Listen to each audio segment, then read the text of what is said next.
Kalau pengapuran nggak bisa kita tolak. Oh. Karena itu kan pasti terjadi. Semua pasti terjadi. Semua ya, pasti terjadi pengapuran. Tapi kalau kita aktif bergerak, itu akan membuat pengapurannya itu tidak bertambah, tidak semakin cepat. Dia tidak selalu bengkak. Tapi Ya, sakit tapi gitu. dia nyeri. Oh, oke. Nah, karena overuse itu jarang sekali dia bengkaknya hebat gitu. Tapi kalau karena pengapuran, dia tanpa ada satu pencetus, dia bisa bengkak sendiri. Lagi diam-diam aja tahu-tahu bengkak Dia gitu. bisa bengkak. Dia bisa bengkak. Tapi sebenarnya bukan pengapuran, tapi bisa juga karena asam urat. Apa itu perbedaannya dok? Gimana bedainnya? Aduh, asam urat nih. Beda lagi nih. Biasanya kalau yang nyeri lutut karena pengapuran itu biasanya kedua lutut. Oke. Jarang salah satu lutut. Karena kan dua-duanya yang menopang badannya. Tapi kalau yang asam urat biasanya cuma satu.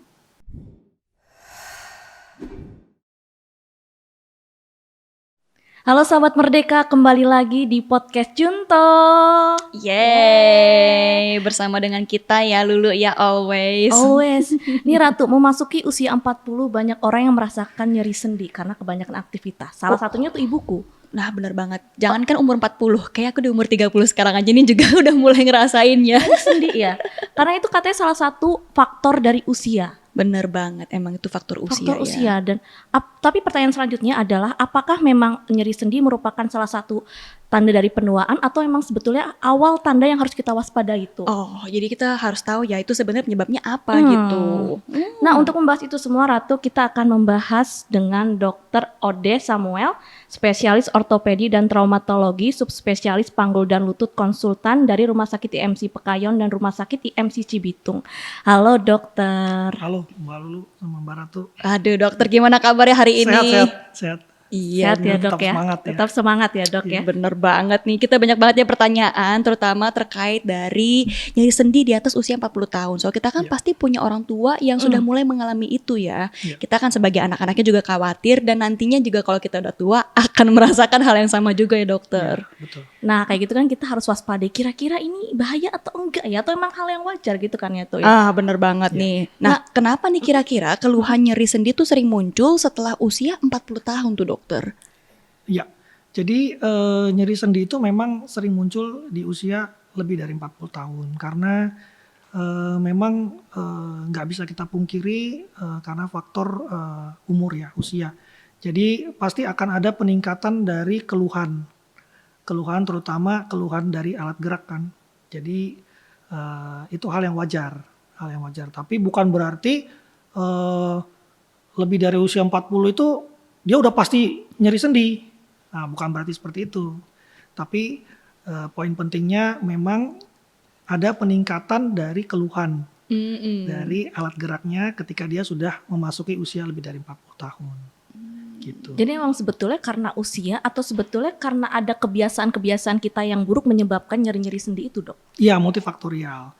Kalau peranan usia itu sebenarnya kan karena sudah terjadi perubahan dari struktur. Dari misalnya tulang rawannya, terus ligamennya itu sudah mulai berubah strukturnya kan. Kalau dia sudah memasuki usia lebih dari 40 tahun. Jadi tulangnya itu lebih kering dia. Lebih kering kelihatannya. Tulangnya bukan Permukaan sendinya, maaf. Permukaan sendinya itu kelihatannya lebih kering dia daripada yang usia di bawah 40 tahun. Jadi dia lebih rentan untuk mengalami kausan, istilahnya kausan gitu.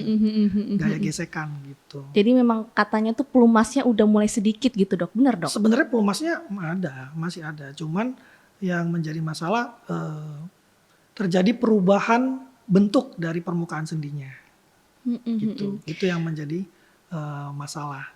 Tapi sebenarnya tidak hanya itu, banyak faktor lagi yang penting yang berpengaruh. Contohnya aktivitasnya, misalnya dia aktivitasnya suka hiking, atau dia suka olahraga, bisa kemungkinan ada cedera. Ya, itu juga menyebabkan pengapurannya jadi lebih cepat, lebih cepat memburuk. gitu. Tapi apakah dibilangnya wajar gitu dokter kalau kita udah di umur 40 dan merasakan sakit sendi ini? Sebenarnya kalau dibilang wajarnya itu gimana? Sebenarnya kalau hanya hitungan dari usia, sebenarnya nyeri sendi itu tidak nyeri yang mengganggu ya. Biasanya nyerinya itu bisa diabaikan.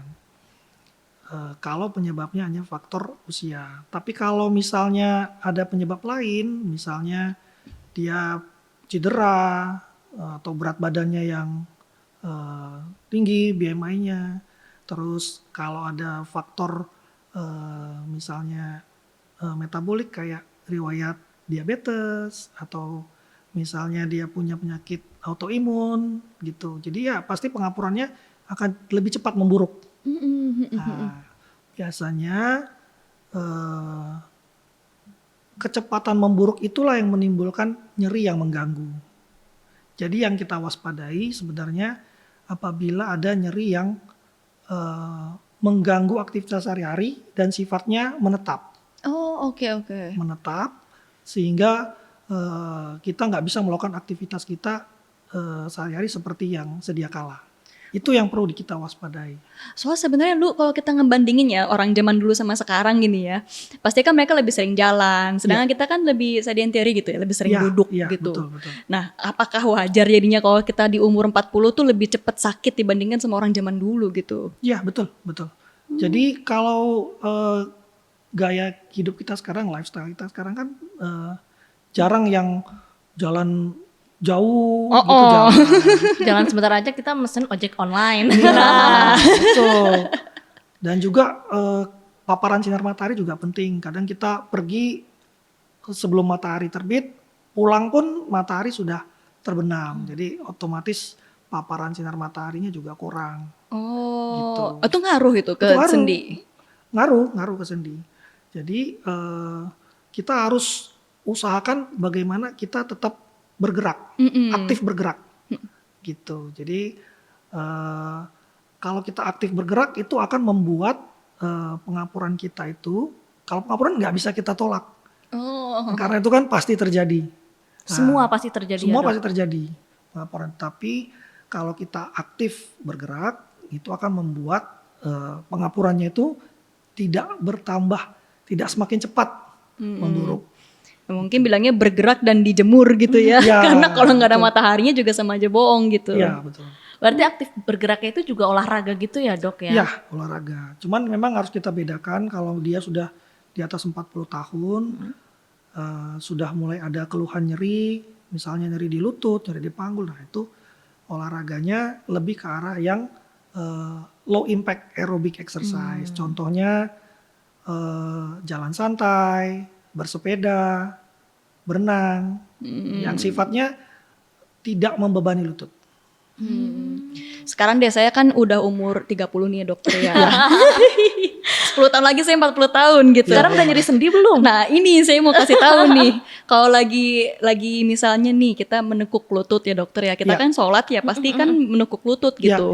Itu suka bunyi. Iya benar. Nah itu tandanya apa tuh dokter? Bahaya nggak? Kretek gitu. Tapi nggak sakit ya? Nggak sakit tapi bunyi sih. aja dok. Nah gimana tuh dokter? Ya kalau cuman hanya bunyi, tapi tidak disertai dengan keluhan nyeri, keluhan bengkak, ya itu benign. Jadi benign itu artinya tidak sesuatu yang dikhawatirkan. kita khawatirkan. Tapi sering gitu. Perlu khawatir juga nggak bunyi-bunyi ini kan kretek-kretek ini tuh sering kita denger. Yang kita harus waspadai apabila bunyi itu disertai dengan nyeri dan disertai dengan pembengkakan misalnya. Oke. Itu baru kita anggap sesuatu yang perlu kita perhatikan. Tapi kalau cuman hanya bunyi saja, itu belum tentu perlu kita waspadai. Ya masih aman nih. Nggak jadi khawatir ya tuh, masih Nggak aman. Jadi. Dokter kan tadi juga sempat disinggung ya kalau seandainya sakit terus nanti ada pembengkakan. Banyak orang awam tuh yang akhirnya karena sakit dan bengkak itu diurut, tapi ternyata malah makin besar dok pembengkakannya. Iya benar, benar tuh. Jadi sebenarnya untuk pengobatan ketika dia nyeri lutut itu terasa disertai dengan pembengkakan, itu jangan kita tambahi dengan stimulasi mekanis kayak dengan urutan, tarikan, karena itu akan menyebabkan permukaan dari sendinya itu semakin bergesek biasanya. Gesekannya justru semakin hebat. Jadi akan membuat dia semakin tambah nyeri dan tambah bengkak biasanya. Gitu. Jadi nggak begitu efektif kalau kita melakukan misalnya massage atau pijetan Iya, biasanya kalau lututnya bengkak. Mungkin relaksasi dari otot bisa. Kayak gimana kalau relaksasi itu maksudnya? Biasanya kan kalau kita massage dia lebih rileks Oh. ototnya. Gitu. Itu paling efeknya untuk itu. Tapi secara peradangan yang ada di permukaan sendinya itu justru dia lebih hebat kalau kita tarik-tarik, kita pijat-pijat gitu. dengan Atau kalau stimulasi direndam sama mekanis. air panas gitu, dokter? Dengan kalau kita kompres maksudnya ya, Betul. kompres air panas ya itu bisa mengurangi bengkak, mengurangi peradangan karena efek dari handuk hangat atau apa yang kita tempelkan itu membuat pembuluh darah kita kan melebar. Jadi biasanya aliran darahnya kan bisa lebih lancar, jadi proses peradangannya bisa lebih cepat berkurang. Ini juga sebenarnya perdebatan ya dulu ya antara air panas atau air Nah, dingin. kadang disuruh pakai es batu, Dok. Es batu itu biasanya kalau peradangannya disebabkan oleh cedera. Cedera. Jadi kalau karena cedera memang ya betul kita Langsung es batu dulu ya gitu. benar. Tapi kalau peradangan karena misalnya contohnya karena pengapuran itu bukan kita pakai es batu, justru kita pakai yang hangat. Oh, tergantung Kompres hangat. penyebabnya. Tergantung penyebabnya, betul. Tergantung penyebabnya. Sekalian juga nih dokter, kan wanita tuh lebih beresiko mengalami nyeri sendi ya setelah menopause. Iya. Apakah benar gitu dan apa alasannya? Ya betul, apalagi kalau dia wanita itu sudah berusia lebih dari 40 tahun. Biasanya terjadi penurunan dari hormon estrogen. Nah, Mbak Ratu. Jadi penurunan dari hormon estrogen ini menyebabkan proteksi terhadap permukaan sendinya menjadi berkurang jauh. Jadi dia lebih mudah untuk mengalami pengapuran karena penurunan dari hormon estrogen. Itu salah satu konsekuensi daripada penurunan estrogen. Jadi dia lebih mudah mengalami pengapuran daripada yang laki-laki. Kalau udah mulai ngalamin gitu harus ngapain? Ya, yang paling penting yang pertama kita harus tetap aktif. Oke. Aktif bergerak. Aktif bergerak. Jadi tadi itu yang Aktif itu yang- makan. Itu bergerak jangan. juga. Nah, kalau aktif makan nanti berat badan kita kan bertambah. Itu membuat beban dari lututnya juga semakin bertambah berat gitu. Jadi yang paling penting kalau wanita itu yang pertama dia tetap aktif bergerak. Kalau bisa dengan latihan tadi itu yang exercise, terapi exercise, terus pengurangan dari berat badan. Kalau misalnya dia berat badannya sudah mulai agak overweight, ya dia harus mengatur pola makannya, diet. Dok, ada nggak sih kayak makanan-makanan yang sebetulnya bisa untuk membantu mengobati itu atau mungkin menghindari agar terjadi pengapuran, mengurangi boleh tuh. resiko? Iya. Enggak, sebenarnya untuk pengapuran itu lebih ke arah mekanis. Oh, kirain kalau misalkan Bukan- minum vitamin tulang gitu misalnya yang kalsium atau apa tuh bisa ngurangin. Oh, itu mungkin untuk proses regenerasi dari tulang rawannya. Tapi kan itu kita harus konsumsi dalam jangka panjang, baru dia punya efek. Kalau konsumsi dalam waktu singkat biasanya nggak begitu terlihat perubahannya. Jadi yang berpengaruh terhadap pengapuran itu lebih ke arah beban mekanis. Beban mekanis. Misalnya berat badan, dia pekerjaannya, aktivitasnya, misalnya juga dia pernah cedera karena dia berolahraga. Nah, lebih ke arah itu. Jadi bukan diakibatkan oleh apa yang kita konsumsi. Berarti kalau berolahraga mengangkat yang berat-berat gitu juga nggak boleh dok ya? Bukan nggak boleh, tapi kita harus terkontrol. Jadi sesuai dengan proporsinya, proporsional dia. Jadi biasanya latihan itu kan kalau mau yang weight training dia pasti ada stage-nya kan. Jadi berkala gitu. Jadi kalau mau latih otot boleh, tapi proporsional gitu. Jadi jangan langsung bebannya berat, frekuensinya ini. Nah itu bisa mengakibatkan cedera. Nah cedera inilah yang kita Dari ya salah satu yang bisa menyebabkan pengapurannya menjadi lebih cepat memburuk karena dia cedera. Karena sekalinya cedera tuh nggak bisa balik 100% seperti awal. Nggak bisa, nggak bisa. Sekali cedera dia tetap ada kayak cacatnya gitu kan. Meskipun mikro, dia kecil tapi tetap dia cacat. Dia nggak bisa balik seperti semula. Ribet juga jadi orang ya lu ya. Dok. Serba hati-hati. ini budeku tuh juga sakit gitu kan, Ya. Nyeri lututnya gitu. Minum segala macam obat yang mungkin juga udah terlambat kali ya, masih terasa sakit. Terus dia suka pakai apa ya, kayak kain di lututnya untuk pengikat itu biar nggak bergerak katanya sendi atau lututnya itu bener berpengaruh. Oh enggak, sebenarnya kalau mau kita maksudnya dengan alat bantu ya, alat bantu. Alat bantunya itu harusnya sesuatu yang sifatnya punya struktural yang bisa untuk menahan beban, beban berat badan. Kalau cuma dibebat, dia biasanya nggak begitu banyak membantu untuk mengurangi beban lutut. Tapi misalnya dengan pemakaian knee brace, ya, itu kan dia bisa membantu untuk mengurangi beban lutut. Nah itu yang bisa mengurangi nyeri. Jadi kalau dibebat saja itu nggak bisa mengurangi nyeri. Kecuali misalnya dia punya gangguan stabilitas dari sendi. Jadi sendi lututnya itu sudah mengalami selain pengapuran juga mengalami instabilitas. Jadi kestabilan lututnya terganggu. Jadi dia pakai bebat itu untuk membuat lututnya lebih stabil. Jadi dia lebih nyaman untuk dia jalan. Kalau worst case scenario gitu, orangnya udah benar-benar sakit, kemudian juga dia harus melakukan tindakan. Tindakan seperti apa biasanya yang diberikan kepada orang yang memang sudah mengalami nyeri sendi yang luar biasa kayak gini, dokter? Ya, kalau nyeri sendi yang luar biasa tetap kita yang pertama sekali yang kita yang menjadi yang utama, pengobatan yang utama itu tetap dengan exercise tadi. Oh, tetap exercise. Itu tetap. Tapi itu exercise. termasuknya ke terapi atau ke tindakan untuk dia Iya, pengobatan? Oh, iya. Masuk ke terapi juga.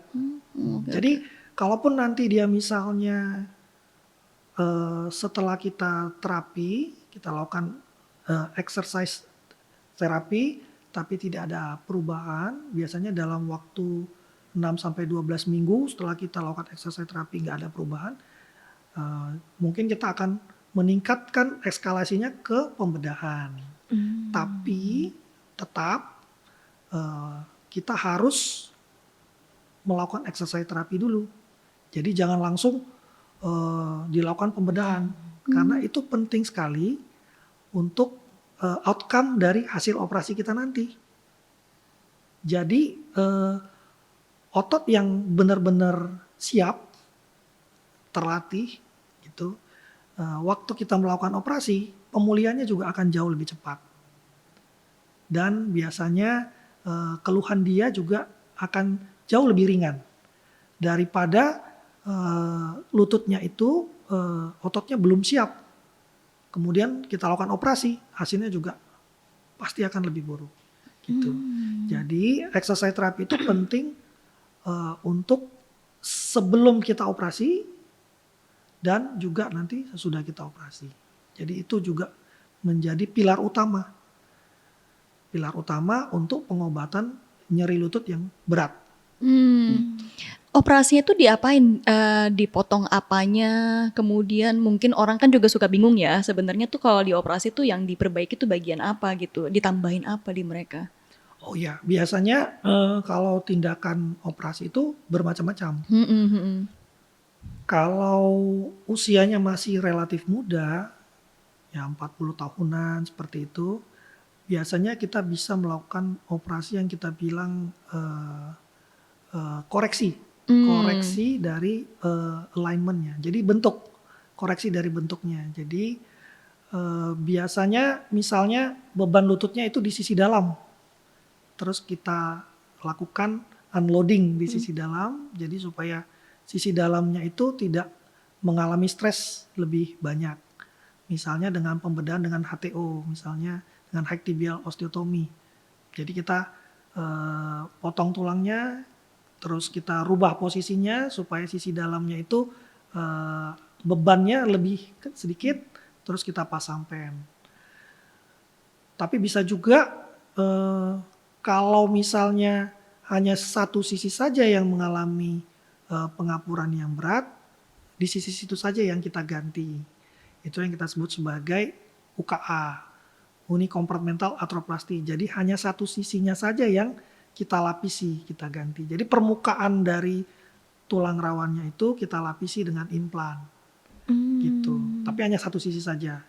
Tapi bisa juga yang kita bilang sebagai total knee arthroplasty. Jadi semuanya kita ganti. Jadi sisi dalam dan sisi luar dua-duanya kita ganti. Ini yang biasanya disebut sebagai ganti lutut itu.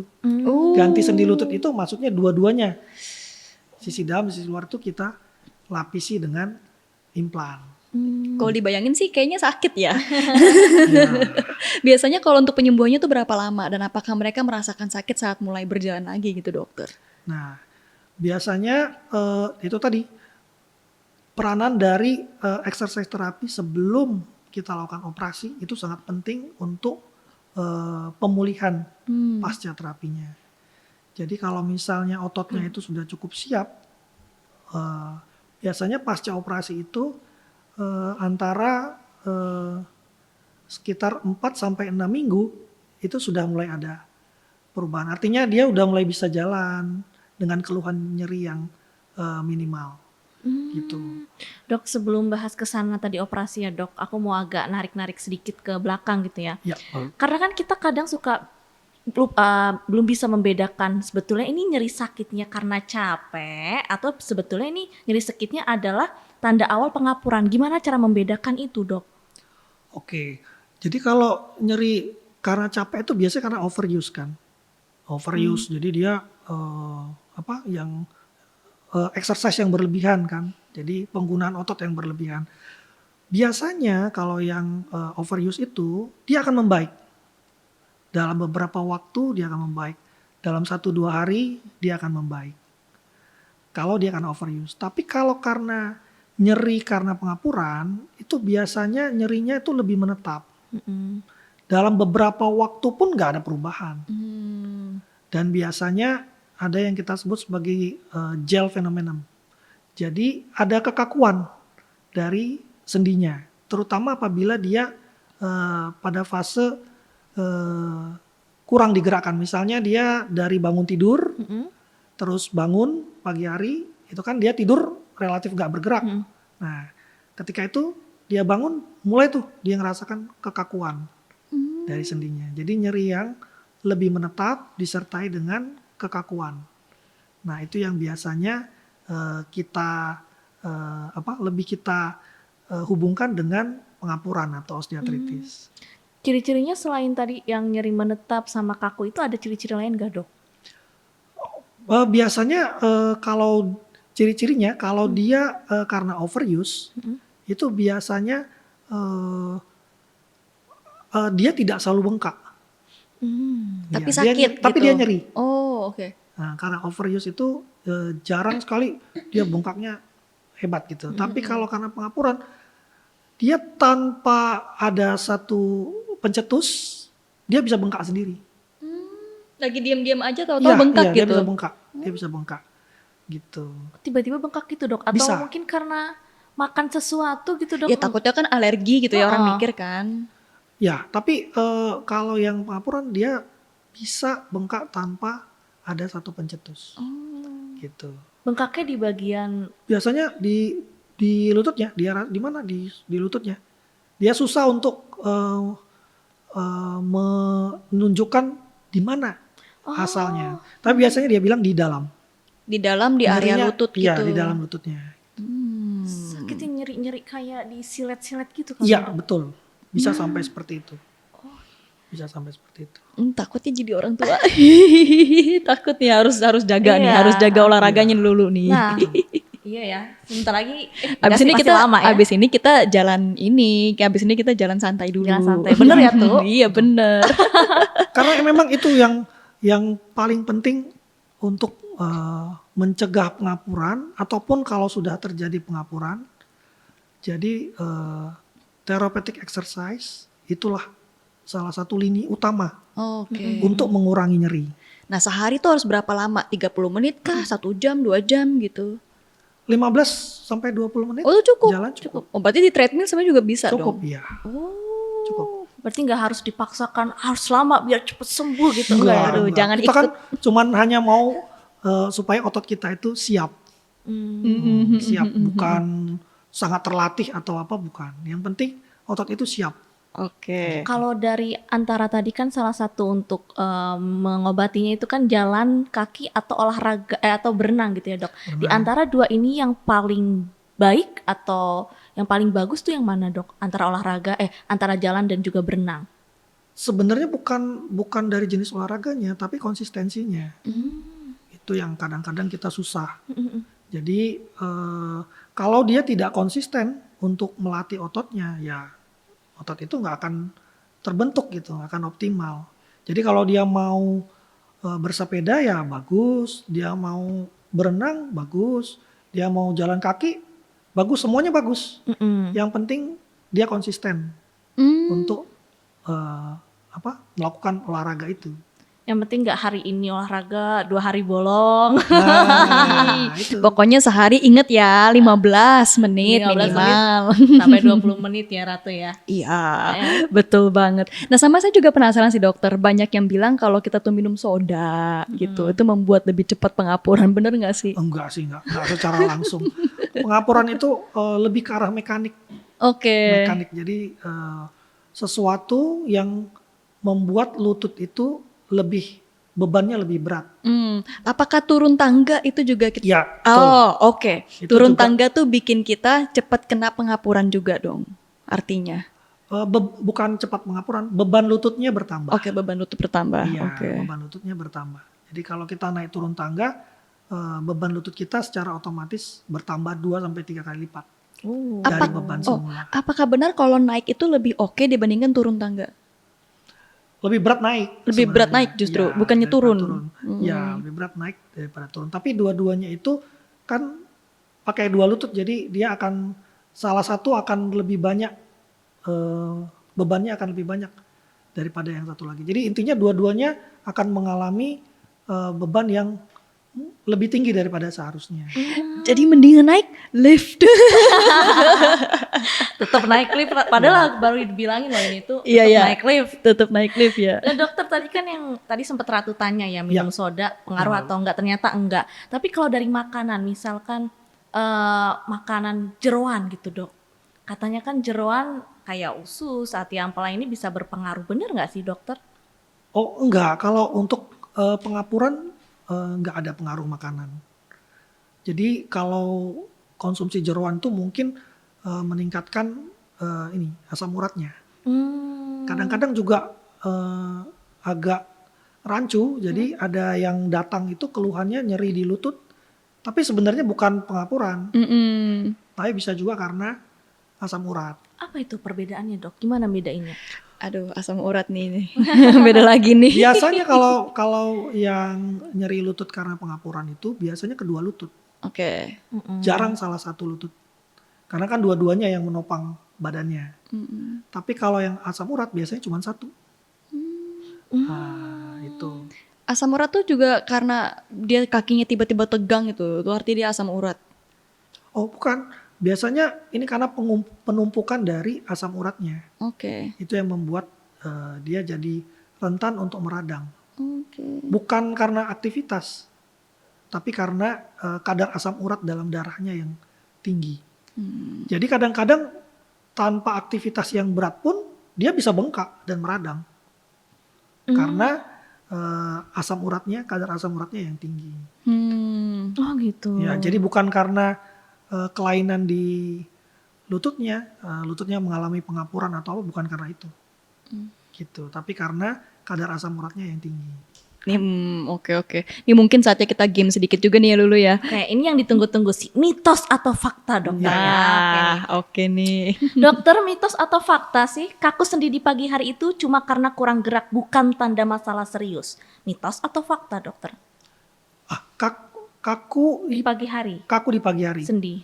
Kaku di pagi hari itu fakta. Itu kalau dia mengalami kekakuan di pagi hari yang hebat, itu salah satu tanda dari pengapuran. Jadi nggak boleh dianggap sepele dok ya? Iya, nggak boleh anggap sepele. Jadi kalau dia mengalami kekakuan di pagi hari, misalnya dari bangun tidur, dia kaku sekali, nah itu juga salah satu tanda dari pengapuran. Jadi harus kita waspadai juga. Oke. Harus cepat-cepat ke dokter ya untuk cek.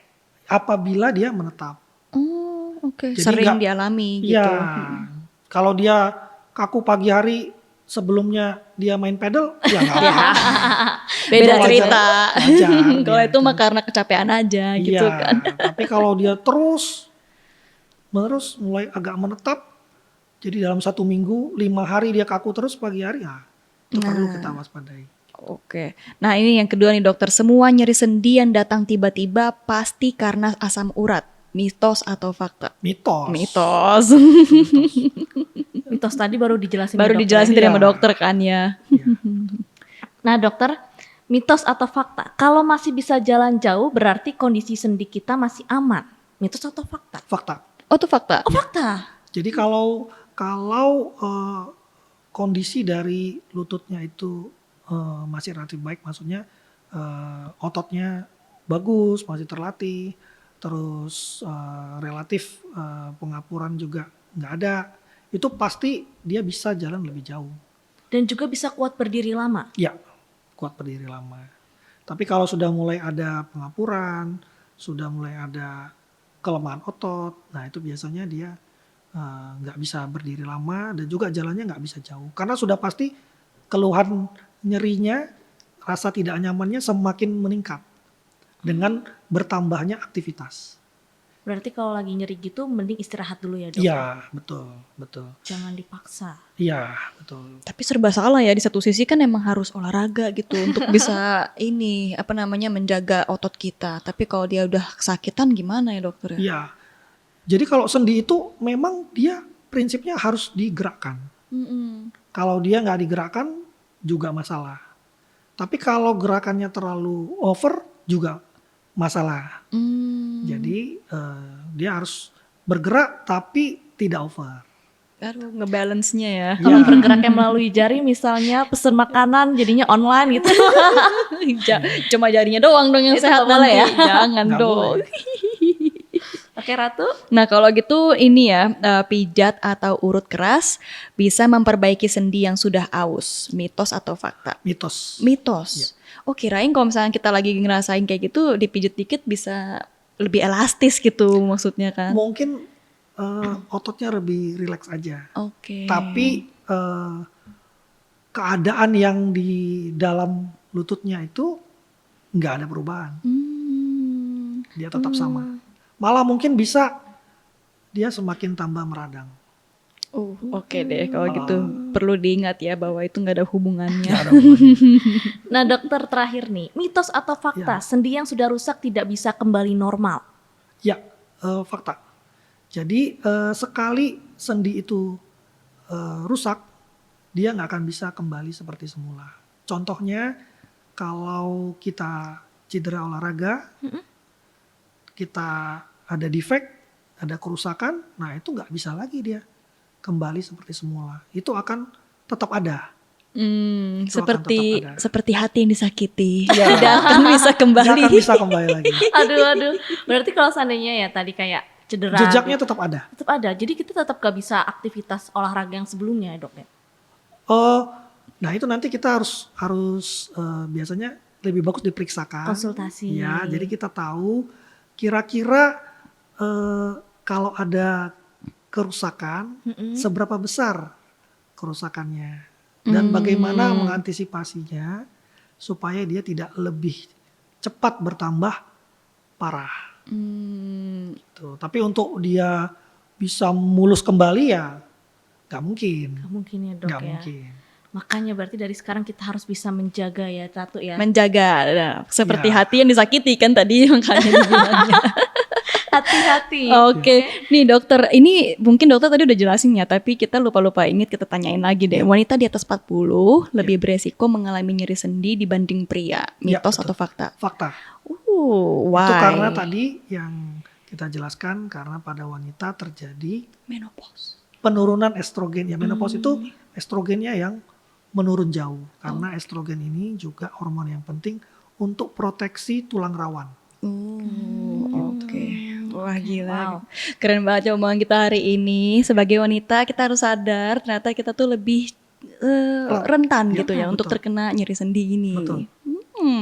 Ratu, nggak terasa 30 menit Ratu lebih kayaknya ini ya. Lebih nih kayaknya nih kita keasikan untuk ngobrol ya sampai nggak lihat waktu. Sebenarnya saya juga udah lupa nih udah berapa lama kita ngobrol. Gak apa-apa, kita nanti kita adain episode kedua untuk bahas yang lebih dalam lagi tuh ya, yang nggak bisa kita tanyain hari ini. Betul. Kalau misalkan nanti episode kedua kita tanyain juga mungkin ya soal olahraga yang cocok mungkin untuk yang sudah tua kayak bagaimana gitu ya dokter ya. Oke, sahabat Merdeka, sampai jumpa di podcast episode kedua. Dadah. Dah, see you. See you. Terima kasih dokter. Terima kasih. Thank you Lalu, dokter. Terima kasih.